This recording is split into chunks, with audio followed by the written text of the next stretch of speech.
Yes, you heard the title correctly. Kado is altering the past. You may be asking how? Well, my friend, do not worry. In this video, I shall be explaining how Kado is altering the past and why. So without further ado, let's dive in. Now, before I explain why Kado is altering the past, I must first explain every instance in OG that wasn't there before. The first instance was all the way back in Season 4's live event, aka Blast Off. In that event, before the rocket launched, there were red rift butterflies everywhere, and when the visitor launched his rocket, it resulted in a red rift. The second instance takes place shortly after the Blast Off event, where the tomato had rifted onto the BR map before rifting again back to OG. The third instance happened in Season 5 when the Burger had mysteriously vanished before again making a return. Now we don't know where it went, however it's theorized that the Burger had actually rifted to the Chapter 4 map, because after Kado's quote-unquote death, we heisted the time machine and tested it out, and the Burger head was rifted onto the Chapter 4 map. So the Burger head in OG might have rifted to the Chapter 4 map before coming back, and honestly I'm gonna go with this theory, but let me know what you guys think in the comments down below. Did you think that the Burger had rifted to the Chapter 4 map? The fourth instance, and this arguably should have been the first instance, was all the way back in Season 4 when the bunkers flashed lights in Morse code, which translated to something is wrong. Another instance was obviously the red lightning in Season 5 and Nathaniel the Cube. Also, to add on, Nathaniel's runes are actually very different to Kevin the Cube's runes, and I'll actually put a side-by-side comparison. Finally, last week we got the blood red moon and the red light bunkers. Now the only instance where there was a blood red moon was all the way back in Chapter 4 Season 4 when Kado used the time machine. Now a few days back as I'm recording this, the red moon and bunkers have turned pink, and according to leaks it will turn into the same color as Kevin the Cube. And this tweet from the Fortnite German account posted this about Nathaniel, which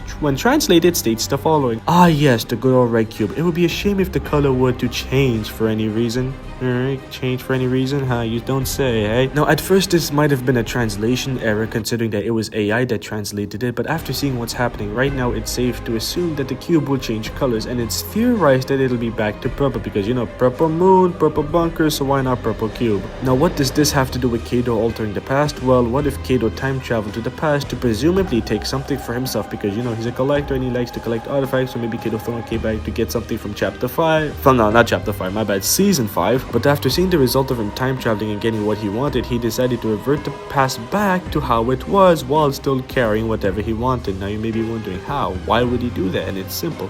So that he's not caught. Let me explain. I theorize that whenever Kado returns from the past after altering it, Shimmer Dusk would somehow, somewhere know that because she's been tracking Kado down for a long time and would know how to find him. So maybe Kado doesn't want what happened last time, so he's trying to revert the past back to normal before time traveling back to the present. That's my theory, but let me know what your theories are in the comments down below. Anyways, that'll wrap up the video. Now if you did enjoy, consider liking and subscribing, and if you don't want to, then that's fine. Anyways, without further ado, bye bye!